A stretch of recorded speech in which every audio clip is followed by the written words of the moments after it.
kind of look up to them, that kind of want to show off to it. It's kind of hard to do it, but yeah, man, each artist has their own craft, their own kind of medium to go out there and just play it, and hopefully they find a fan or two or a Right. million, right?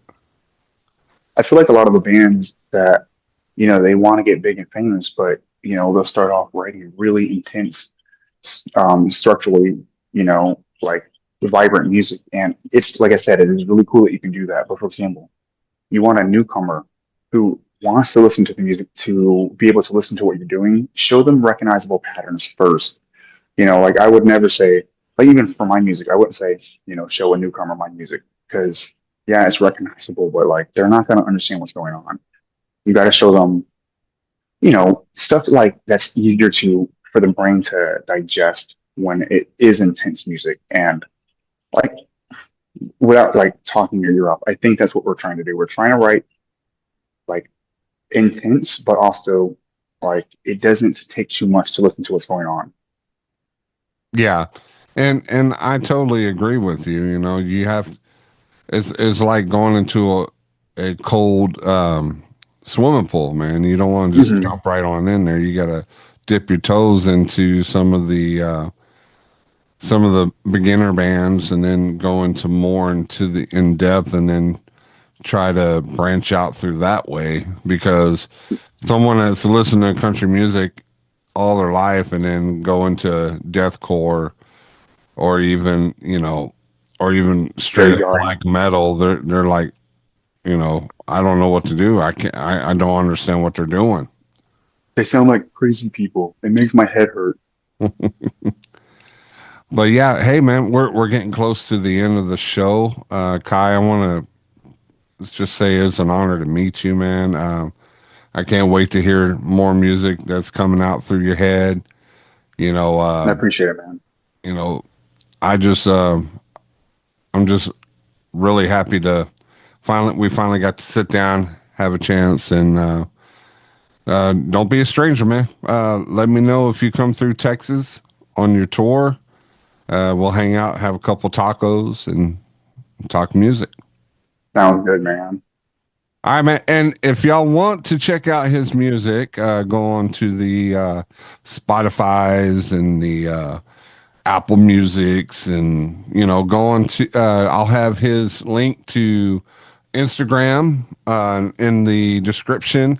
So just reach out to him, show him some love, listen to some music, jam out. If you're in the Florida area, come out to a show. You won't be disappointed. Tell him the Taco Man sent you for a free hug. There you go. You get a free hug for every time you say Taco Man sent you. Now, Could don't. I could I plug the socials real quick? My bad. Yeah, yeah, definitely, Okay. definitely, man. Go ahead. Hell yeah. It's Hell your yeah. I just show. wanted to say if you wanted to follow, you can follow the Instagram and the TikTok. They both are the same one, XKAIXFL, XKIXFL. The Facebook page is XKIX, and so is the social media. Thank you guys so very much. And I'm gonna let this man finish speaking. I did not mean to interrupt you. Nah, man, this is your show. I'm just here. I'm just here listening to you, man. This, Nah, you're awesome, man. no, man. It was great meeting you, brother. Hey guys, just to let you know, man, metal is for all ages. You're never too old to jam out to some good tunes. There's an awesome library of music. Stay tuned on my socials for my album of the week. Um, I put one out there just to kind of get your beaks a little wet into my history of music and what people I really looked up to while I was going through life, man. Through life it's hard. So why not have some hard music to add to it, man? But just want to thank all the people that have got to this point. You're awesome in my eyes. You are the Street Taco team. Please like, subscribe, share. I really need this algorithm going on. We got to make this going strong so I can help out people like Kai and his band, and just go out there and and just go out there and freak it. Just mm, just get metal. Just that's the word of the day. Just get meddled. That's I don't know if that's a real word, but I'm making it up. Meddled. It is now. It is now. Johnny Tacos, Kai approved. It is. It's going to be on the Webster's Ebonics Dictionary 3.0 Yes. coming soon. So, hey guys, Yes. God bless y'all, man. Y'all just rock and roll. And until next time, I'm Have a good one. out.